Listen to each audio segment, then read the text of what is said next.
Medida provisória assinada por Bolsonaro autoriza a venda direta de etanol de usinas para postos. O objetivo é reduzir o preço dos combustíveis.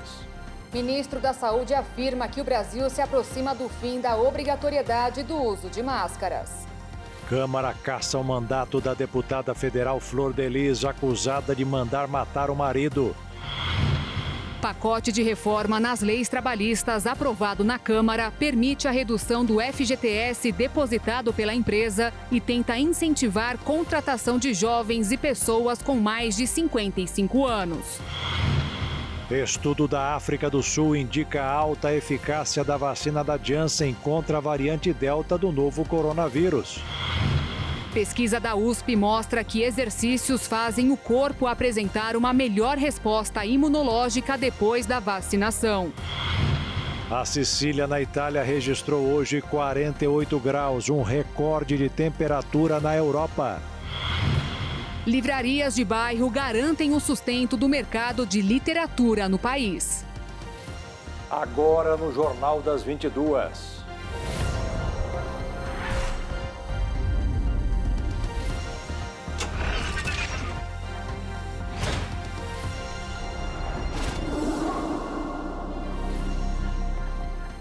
Olá, boa noite. Boa noite. A Câmara dos Deputados ainda vai marcar a data para a votação dos destaques do pacotão que promove uma reforma nas leis trabalhistas do país. Para garantir o acesso de mais pessoas ao mercado de trabalho, as novas regras deverão incentivar as empresas a contratarem funcionários. Além de permitir a volta do programa da suspensão de contratos ou redução da jornada e dos salários, que já funcionou durante a pandemia, um dos programas é o Serviço Voluntário, patrocinado pelo novo ministro do Trabalho, Onyx Lorenzoni. Jovens entre 18 e 29 anos e pessoas com mais de 50 anos poderão trabalhar durante 1 ano e meio, recebendo pelo menos o salário mínimo hora pelo que fizerem. O programa Primeira Oportunidade, para jovens de 18 a 29 anos, é para quem consegue o primeiro trabalho com carteira assinada e para pessoas com mais de 55 anos desempregadas há mais de 1 ano. Os contratos terão duração de até 2 anos, com pagamento de até 2 salários mínimos por mês, R$ 2.200. Para incentivar as contratações com base neste programa, foi reduzida a alíquota do Fundo de Garantia, que atualmente é de 8% ao mês para todas as empresas. Com a mudança, as microempresas vão pagar 2%, as pequenas, 4% e as outras, 6%. E o outro programa é o Regime Especial de Trabalho Incentivado, para garantir a qualificação profissional e a inclusão do jovem de baixa renda no mercado de trabalho. Como não há vínculo formal de emprego, o programa prevê o pagamento de uma bolsa de R$ 550, bancada meio a meio pela empresa e pelo governo. Foi aprovada ainda a jornada complementar facultativa, que será para alguns profissionais com registro em carteira. A medida permitirá que a jornada de trabalho seja estendida em no mínimo 2 horas, com apenas 20% de acréscimo. Depois de passar pela Câmara, as medidas terão que ser aprovadas pelo Senado para entrar em vigor. Seguimos agora com informações e números da vacinação no Brasil contra a Covid. Com quase 7 meses de campanha de imunização do dia 17 de janeiro até hoje, dia 11 de agosto, o Brasil aplicou 158.142.099 doses, segundo a Rice University, com informações coletadas com as Secretarias de Saúde dos Estados e do Distrito Federal. Desse montante, 47.780.000 pessoas já estão totalmente imunizadas. A Pfizer entregou hoje mais 1 milhão de doses da vacina ao Brasil. O lote desembarcou no aeroporto de Viracopos, em Campinas. A empresa já entregou 39 milhões de doses dos 200 milhões contratados pelo governo federal. Já o Butantan entregou 2 milhões da Coronavac ao Programa Nacional de Imunizações. O Instituto já repassou mais de 68 milhões de vacinas ao Ministério da Saúde. Um estudo feito na África do Sul mostrou que a vacina de dose única da Janssen é eficaz contra a variante Delta do coronavírus.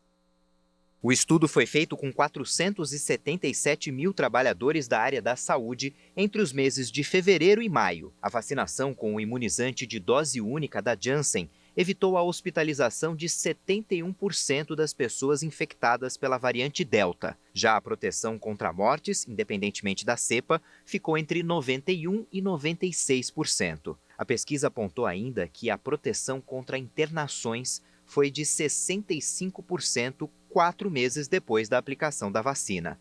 Essa é a primeira evidência da eficácia em larga escala da vacina da Johnson & Johnson contra a variante identificada pela primeira vez na Índia.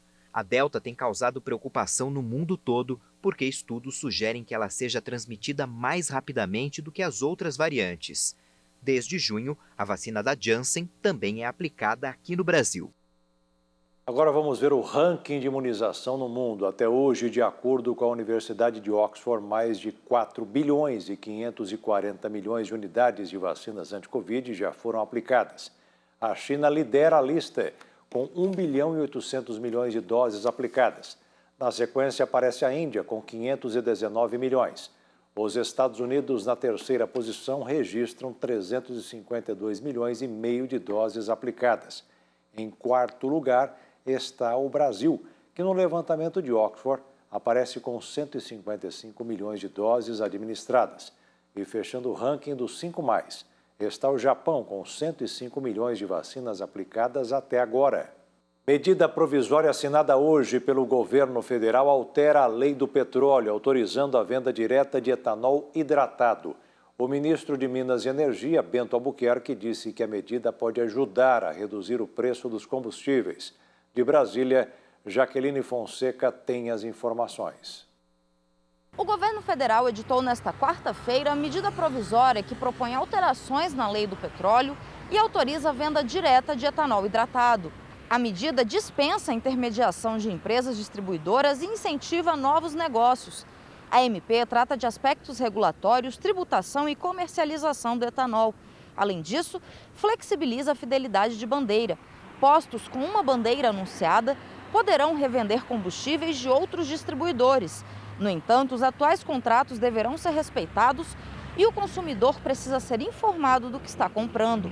A MP foi assinada nesta quarta-feira em uma cerimônia no Palácio do Planalto, que contou com a presença do presidente Jair Bolsonaro, da ministra da Agricultura, Tereza Cristina, e do ministro Bento Albuquerque, de Minas e Energia, que explicou as mudanças e disse que a medida tem potencial de reduzir o preço dos combustíveis. No dia de hoje, avançando no aprimoramento do mercado de combustíveis, em conjunto com o Ministério da Economia e o Ministério da Agricultura, conforme apresentado pelo secretário José Mauro, damos um passo importante em benefício do consumidor. A medida permite, vou enfatizar, facultativamente, que o produtor ou o importador possa comercializar etanol hidratado diretamente com os postos de combustíveis. A proposta também trata da tutela regulatória da fidelidade à bandeira, permitindo que o posto que opte por exibir a marca comercial do distribuidor possa também, de forma facultativa, comercializar combustíveis de outros fornecedores, claro, respeitando os contratos existentes e preservando o direito do consumidor à informação adequada sobre os diferentes produtos e serviços oferecidos. Dessa forma, o novo instrumento permite ampliar as relações comerciais e fomentar novos arranjos de negócios entre distribuidor e comerciante varejista, que, em conjunto com as demais medidas e ações do governo federal para a abertura do mercado, incentivam a competição e carregam o potencial de reduzir o preço dos combustíveis. A medida provisória entra em vigência a partir da publicação, o que deve ocorrer amanhã. E em seguida o texto será analisado pelo Congresso Nacional. O preço da gasolina vai ficar 9 centavos mais caro amanhã nas refinarias da Petrobras. Desde o começo do ano, o preço subiu 51%. A empresa fez questão de destacar que fica com apenas 33% do valor pago pelo consumidor. O que sobra, além das distribuidoras, é para impostos estaduais e federais. Desta vez, o óleo diesel não será reajustado. No mercado financeiro, o dólar fechou em alta nesta quarta-feira, com investidores monitorando os cenários fiscal e político no país.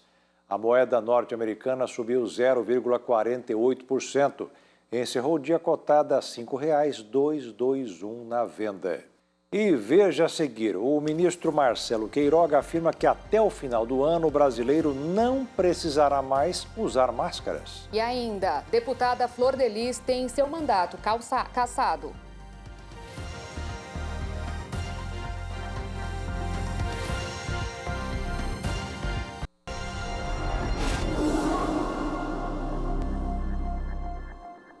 A Câmara dos Deputados cassou o mandato da deputada federal Flor de Lis por 437 votos a 7. 12 parlamentares se abstiveram da votação.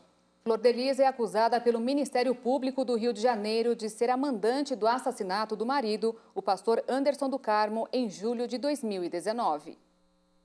A cassação do mandato de Flor de Lis já havia sido aprovada pelo Conselho de Ética da Câmara em junho desse ano, mas a palavra final coube ao plenário da Casa. Eram necessários pelo menos 257 votos favoráveis à cassação para que a parlamentar perdesse o cargo. A ex-deputada é ré na Justiça, acusada pelo Ministério Público do Rio de Janeiro de ter mandado matar o marido, o pastor Anderson do Carmo, em julho de 2019. Flor de Lis responde por homicídio triplamente qualificado por motivo torpe, emprego de meio cruel e de recurso que impossibilitou a defesa da vítima, tentativa de homicídio, uso de documento falso e associação criminosa armada. A ex-parlamentar nega a participação no crime, diz que é vítima de uma injustiça e que o caso ainda não foi analisado pela Justiça. O relator do processo, o deputado Alexandre Leite, do Democratas de São Paulo, considerou que as provas já obtidas em mensagens e depoimentos mostram que Flor de Lis teve participação ativa no planejamento da morte de Anderson do Carmo. A Caixa Econômica Federal liberou hoje para saques e transferências a 4ª parcela do auxílio emergencial para os nascidos no mês de julho, que não fazem parte do programa Bolsa Família. Antes, a movimentação só era possível através do aplicativo Caixa Tem. E nesta quarta-feira, durante discurso feito na inauguração da Unidade Básica de Saúde do Paranoá, em Brasília, o ministro da Saúde, Marcelo Queiroga, voltou a falar sobre um possível fim da obrigatoriedade do uso de máscaras no Brasil. Queiroga afirmou que até o fim deste ano irá colocar um fim ao caráter pandêmico da Covid-19 no Brasil e que, com isso, a população brasileira não precisará mais usar máscaras. Então é com isso que eu garanto a vocês, em nome do presidente Jair Bolsonaro, que até o final do ano toda a população brasileira estará vacinada contra a Covid-19.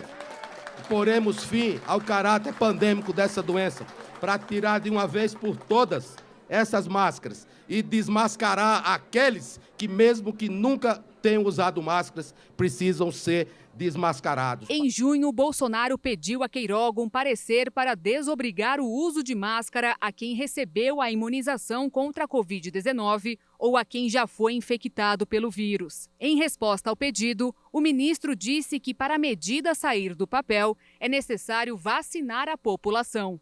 E em julho, pediu ao Departamento de Ciência e Tecnologia da pasta que fizesse o estudo sobre o fim da obrigatoriedade do equipamento de proteção individual para, então, emitir um parecer. Até o momento, mais de 70% da população acima de 18 anos recebeu a primeira dose da vacina e mais de 30% está completamente imunizada contra o vírus. Segundo Queiroga, mais de 200 milhões de doses de vacinas serão entregues e isso destrói por completo a narrativa de que o Ministério da Saúde não distribui doses de vacina à população brasileira. Agora uma notícia animadora. Pela primeira vez no ano, a ocupação de UTIs com pacientes contaminados pelo coronavírus ficou abaixo de 80% em todo o país. De acordo com os dados, o estado que apresenta maior ocupação no momento é Goiás, com 78,58%. Já a taxa mais baixa foi notificada pelo Acre, com 12,86% de ocupação. As informações foram levantadas pelas secretarias de saúde dos estados.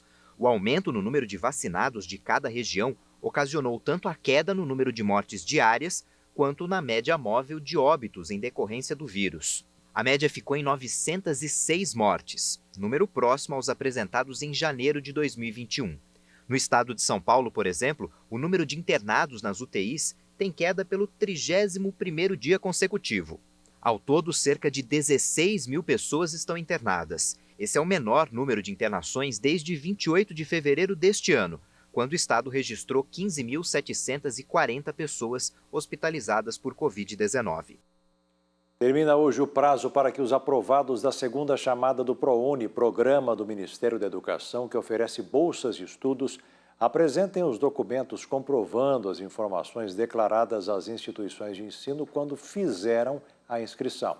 As bolsas que eventualmente não forem preenchidas poderão ser ocupadas por participantes da lista de espera.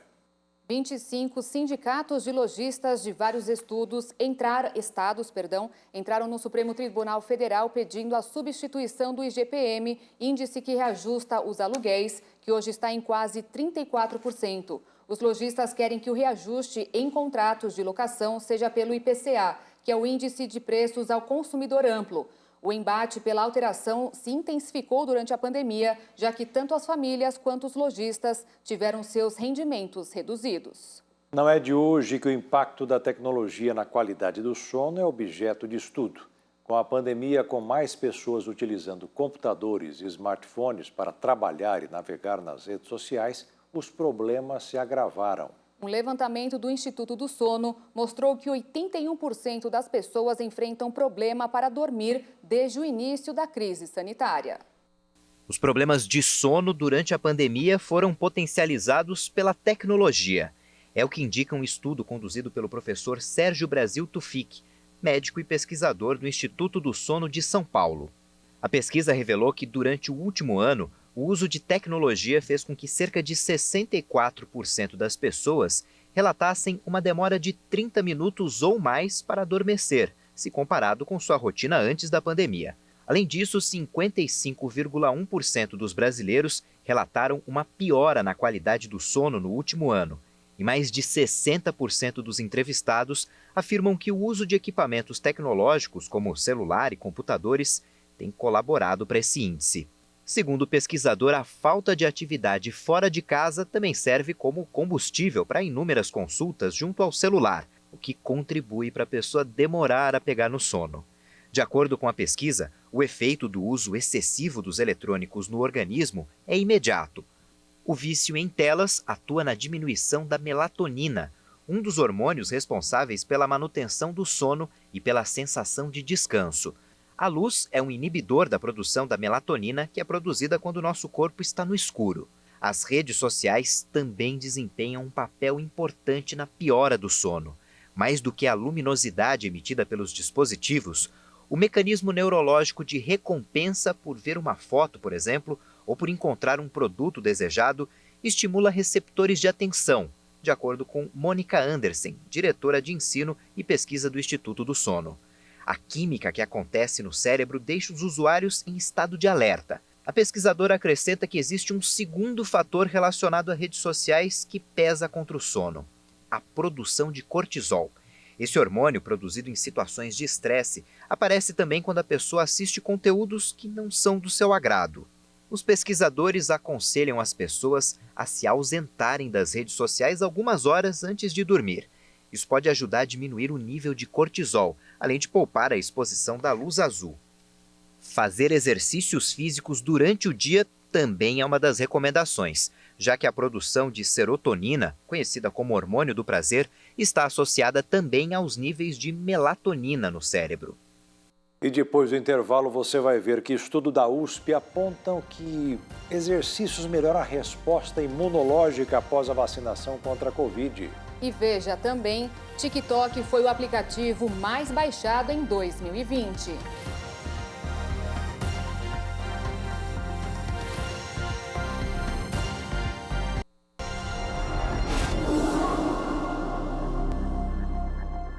Um brasileiro líder de facção criminosa foi preso em Pedro Juan Cabaleiro, no Paraguai. Eram 5 horas da madrugada de hoje, quando agentes da SENAD, Secretaria Nacional Antidrogas do Paraguai, invadiram este conjunto de apartamentos em Pedro Juan Cabaleiro, cidade gêmea de Ponta Porã, e prenderam em flagrante o brasileiro Leonardo Silva de Souza, de 38 anos. Ele é considerado um dos líderes de uma facção criminosa que atua principalmente no Rio Grande do Sul, mas que nos últimos anos montou uma base no Paraguai para atuar no tráfico de drogas e no contrabando de armas para o Brasil. Leonardo, fugitivo da justiça brasileira e acusado de crimes de homicídio, narcotráfico e lavagem de dinheiro, era o responsável pela logística de envio de drogas e armas do Paraguai para o Brasil. O brasileiro vinha sendo investigado pelo Serviço de Inteligência da SENAD, que após descobrir o local onde vinha se escondendo em Pedro Juan Cabaleiro, montou a operação que terminou na madrugada de hoje com a prisão dele. Leonardo deverá ser extraditado e entregue para a Polícia Federal em Ponta Porã. A CPI da pandemia resolveu fazer um pedido cautelar para que a Justiça bloqueie recursos da Vitamedic para possível ressarcimento aos cofres públicos. Senadores acusaram Jailton Barbosa de ter lucrado com a venda do medicamento sem eficácia comprovada no tratamento contra a Covid. Jailton Batista, diretor executivo da Vitamedic Farmacêutica, responsável pela fabricação da ivermectina, foi ouvido nesta quarta-feira pela CPI da pandemia. Em sua apresentação, disse que há 35 anos trabalha na indústria farmacêutica e há 6 é CEO da companhia que possui um polo fabril no interior de Goiás. A ivermectina é um medicamento vermífugo e antiparasitário utilizado por alguns como fármaco no chamado kit Covid, mas nunca houve comprovação da eficácia do remédio contra a Covid-19. No depoimento, o diretor executivo da Vitamedic admitiu que houve aumento na demanda pela ivermectina. Em 2019, foram 2 milhões de caixas do remédio e em 2020 saltou para 62 milhões. Ele assumiu ainda que a empresa nunca fez qualquer estudo para comprovar que a ivermectina pode ajudar no tratamento contra a Covid-19. A Vitamedic conduziu algum estudo que indicasse a eficácia da ivermectina para tratamento da Covid-19? Não. Não conduziu? Ainda não. Definitivamente? Ainda não conduzimos. Ainda não conduziu. Então, por que a Vitamedic continuou vendendo a ivermectina aos governos para sua inclusão no chamado kit Covid, se não há evidências que dê suporte a essa indicação? Senador, houve uma demanda do produto, nós somos fabricantes. Houve uma demanda do produto natural e nós somos fabricantes, nós produzimos o que o mercado demanda. Foi só isso. Houve uma demanda para produzir mais o produto, havia mais solicitação de pedidos da cadeia nossa cadeia de distribuição, hospitais e instituições de saúde, demandar o produto e nós produzimos. A pergunta exatamente por que a Vitamedic continuou vendendo, mesmo depois de comprovada a não eficácia do produto para o tratamento da Covid? O nosso produto já está no mercado há muitos anos e ele tem a indicação terapêutica para outras doenças. E está na nossa cadeia. Isso para qualquer produto nosso, né? A gente vai produzindo de acordo com a demanda do mercado. Senadores acusaram Jailton Batista de lucrar sobre as mortes da pandemia. Eduardo Girão questionou o diretor da Vitamedic sobre o aumento do preço do remédio durante a pandemia. Batista explicou que o reajuste ocorreu por conta do aumento do preço da matéria-prima e a variação do câmbio, mas que o reajuste respeitou a legislação brasileira. O depoente disse ainda que todo o setor farmacêutico foi impactado positivamente pela pandemia. A CPI resolveu que vai fazer um pedido cautelar para que a Justiça bloqueie os recursos da Vitamedic para possível ressarcimento aos cofres públicos. O relator da CPI da pandemia, senador Renan Calheiros, disse que em seu relatório final vai sugerir que as defensorias públicas dos estados processem a União e as empresas produtoras de remédios do kit Covid pelas mortes durante a pandemia. Parlamentares governistas defenderam que os médicos têm autonomia para receitar fármacos que julgarem adequados.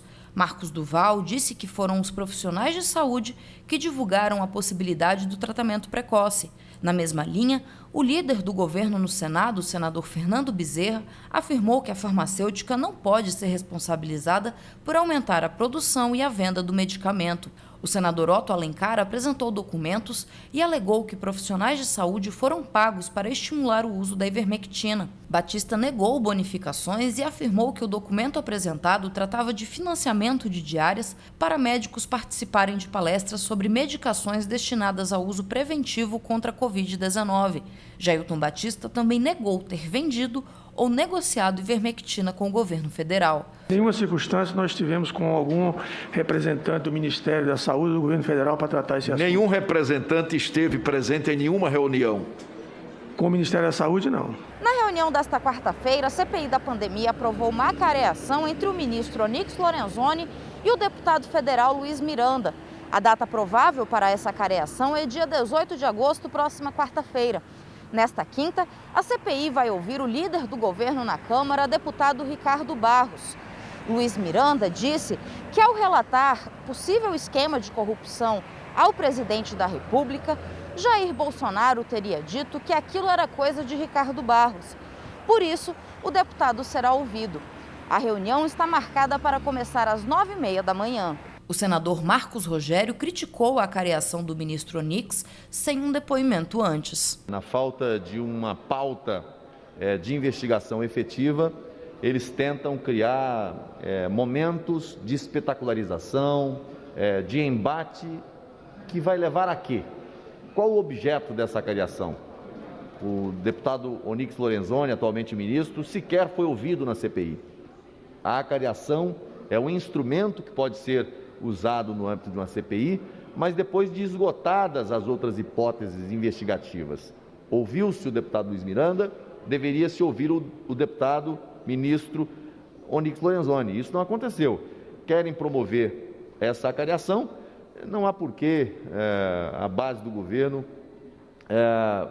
fugir do embate, mas lamentar que esse expediente esteja sendo usado para desviar o foco da CPI, que é de investigar sem seletividade.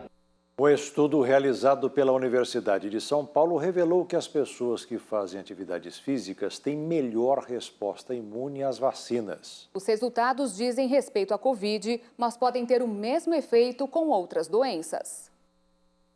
As pessoas fisicamente ativas podem ter melhor desempenho do sistema imune induzido por vacinas contra a Covid-19. Foi o que revelou um estudo realizado pela Universidade de São Paulo. A pesquisa contou com cerca de 1.000 voluntários, todos vacinados com a Coronavac entre fevereiro e março. O tempo ativo diz respeito não só à prática de exercícios, mas também outras atividades, como passear com o cachorro, limpar a casa, andar a pé, por exemplo. Os voluntários relataram ao menos 150 minutos de funções semanais sem comportamento sedentário. A qualidade da resposta vacinal foi avaliada por meio de diversos testes laboratoriais, que apresentaram a produção total de anticorpos contra o SARS-CoV-2 e a quantidade específica de anticorpos neutralizantes, capazes de impedir a entrada do vírus na célula humana. Os resultados mostraram que a atividade física potencializa a resposta vacinal contra a Covid, independentemente de fatores como idade, sexo e uso de imunossupressores. A pesquisa concluiu que o mínimo de atividade física já produz um resultado positivo, mas as respostas mais consistentes foram vistas entre os pacientes que realizavam 50 minutos ou mais de atividade física diariamente. Nas últimas 24 horas, o Brasil registrou 975 mortes por Covid, pouco mais de 43.400 novos casos, de acordo com o Ministério da Saúde. Veja agora os números da pandemia. O mundo passou dos 204.541.000 casos de coronavírus e beira a marca de 4.336.000 mortes. Os Estados Unidos romperam os 36.161.000 diagnósticos e um total de 618.778 óbitos. A Índia ultrapassou a marca dos 32.036.000 casos confirmados.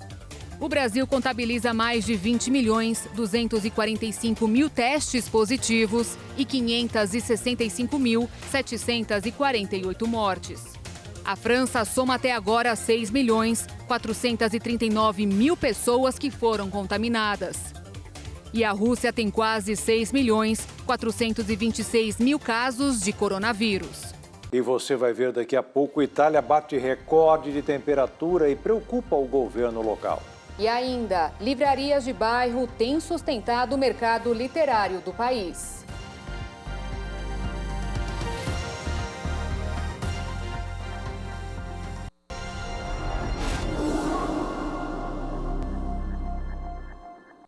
Uma notícia triste para o cinema e televisão nacional. Morreu hoje no Rio de Janeiro o ator Paulo José. O ator estava internado há 20 dias e faleceu em decorrência de uma pneumonia. Além desse problema, Paulo José também sofria com Parkinson há mais de 20 anos. O ator se consagrou por obras como O Primeiro Amor, de 1972, interpretando o inventor Shazam, e por participar de uma das principais obras do cinema nacional, Macunaíma, de 1969. Paulo José deixa a esposa e 4 filhos. As livrarias de bairro estão garantindo a sustentação do mercado de literatura do Brasil. Até porque, mesmo em um mundo digital, onde aulas, reuniões e até encontros com a família acontecem com a ajuda de um celular ou computador, o hábito dos livros resiste. Segundo uma pesquisa, o brasileiro ainda lê, em média, 5 livros por ano. O Brasil tem enfrentado alguns problemas agravados pela tecnologia. Pelas contas da Associação Nacional de Livrarias, o país perdeu 20% de seus estabelecimentos nos últimos 4 anos. 2 das maiores livrarias entraram com pedido de recuperação judicial em 2018, alegando crise financeira. Juntas, elas acumulam uma dívida de 960 milhões de reais. Eu não consigo imaginar uma cidade ou um país sem livrarias. Se faltar livrarias, faltam luzes naquela cidade, né? Então nós temos que incentivar, sim, que vai complementar o seu dia a dia. Existem alternativas. Nos Estados Unidos, a tendência são as pequenas livrarias, que já registram crescimento de 15% em volume ao ano. Tendência já seguida também aqui no Brasil. O brasileiro lê em média 5 livros por ano. Em um cenário de editoras falidas, grandes livrarias fechadas, um novo movimento surge. Um ponto acolhedor, café gostoso e curadoria. O Bruno realizou o sonho de viver entre as letras e inaugurou uma pequena livraria, com uma fachada singela, ar bucólico e junto aos seus amigos. Os livros. Que as pessoas possam levar daqui um descanso da loucura do mundo, né?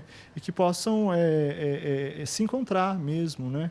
Elas possam descobrir coisas novas, livros novos, autores novos, descobrirem a si mesmas também. Nós temos aqui no Brasil, mesmo na pandemia, a abertura de várias livrarias, que a gente diz assim, livrarias físicas e independentes, e também livrarias online. É muito interessante você ter livrarias nas ruas, que a livraria é um centro de cultura aberto ao público, né? É um espaço livre e democrático que todo mundo pode entrar e que seria muito bom que nós tivéssemos o hábito, né, de frequentar livrarias. A pesquisa Retratos da Leitura no Brasil, do Instituto ProLivro, aponta que o Brasil tem 52% de leitores.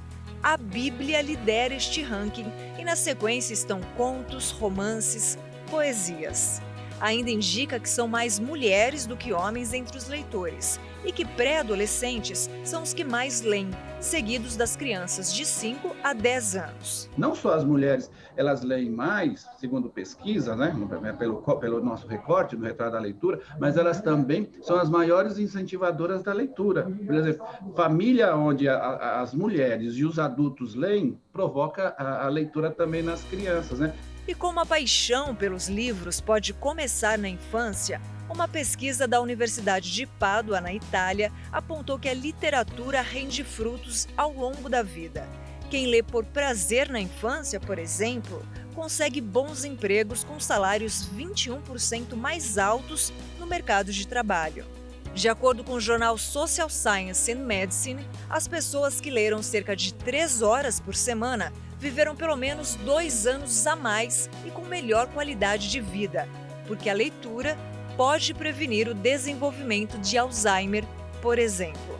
Os benefícios da leitura são amplia foco e concentração, maior criatividade, desperta humanidade, melhor qualidade do sono, 68% menos estresse. Porque a leitura requer tempo, né? Paciência, imaginação. Os livros mudam as pessoas, né? Os livros são capazes de causar revoluções, né? Então, nós precisamos ler para causar revoluções em nós mesmos e no mundo que a gente vive.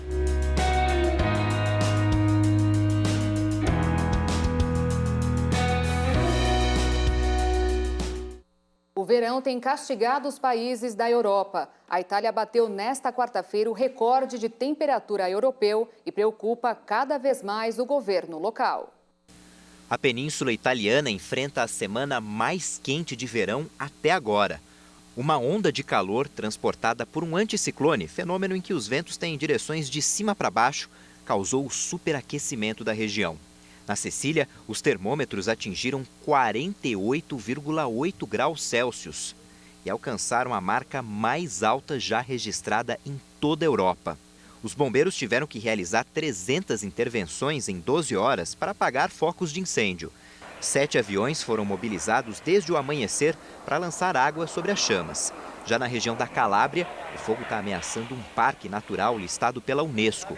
De acordo com os dados do Sistema Europeu de Informação sobre Incêndios Florestais, mais de 40 quilômetros quadrados de florestas foram perdidos. Os meteorologistas alertam que o anticiclone está em movimento e chegará ao norte da Itália. Lionel Messi recebeu o carinho dos torcedores do Paris Saint-Germain na capital francesa. Em uma entrevista coletiva, ele disse que o craque Neymar foi importante na sua transição entre os clubes espanhol e francês. Durante o encontro com jornalistas, o argentino disse que, entre os motivos para fechar com o time francês, está o desejo de conquistar uma Liga dos Campeões e que recebeu o grande apoio dos amigos do vestiário. Claro, uma das principais motivações saiu do vestiário. Ney, Di Maria, Paredes, toda a equipe. Eu conheço muitos deles e estive em contato com outros algumas vezes. Isso teve uma grande influência na minha decisão de ingressar no clube. Para elegir este lugar. Já sobre enfrentar o Barcelona no futuro. Nada, não sei se nos vamos a enfrentar, por lindo va a ser, se não chega a passar, por lado va a ser lindo. Não sei se vamos jogar contra o Barça. Por outro lado, seria bom voltar ao Barcelona e jogar para a torcida, se fosse possível. Mas por outro lado, seria estranho voltar a jogar em casa, com uma camisa diferente. Mas isso é futebol, pode acontecer, veremos. Pero bueno, esto es fútbol y puede pasar y veremos. A quarta-feira em Paris foi marcada por longas filas do lado de fora da loja oficial do Paris Saint-Germain, na Champs-Élysées. Fãs disputavam uma camisa de número 30, com a qual Lionel Messi passa a entrar em campo. E olha só, 2 orcas surpreenderam os ocupantes de um barco de pesca que estava entre a Barra de Cananéia e Capara, no litoral de São Paulo. As baleias ficaram ao lado da embarcação por alguns minutos, o que impressionou os pescadores que trabalham na região. Eles disseram que até então nunca tinham visto orcas. Embora pareça raro, biólogos marinhos afirmam que a aparição das orcas em mar aberto é recorrente e elas costumam ser dóceis com os humanos. A beleza da espécie encantou os tripulantes do barco. Para os pescadores, foi uma bênção ver as 2 baleias.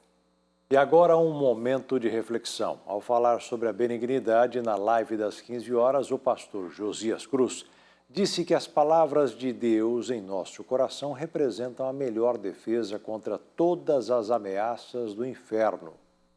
Eu venho falando já há algumas semanas de Gálatas 5:22.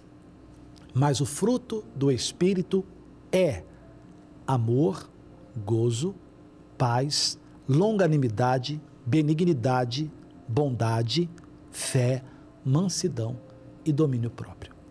Estamos na benignidade e a bondade. Vamos recapitular? Benignidade nada mais é do que a predisposição para realizar, para fazer. E a bondade é o ato em si, é o realizar. Vimos que uma pessoa benigna, ela tem boas palavras. Falamos do rei Ezequias. O rei Ezequias, que diante de uma ameaça do Senaqueribe, de um ataque, uma investida do inferno, que sempre que vem é para colocar pânico, é para colocar pavor.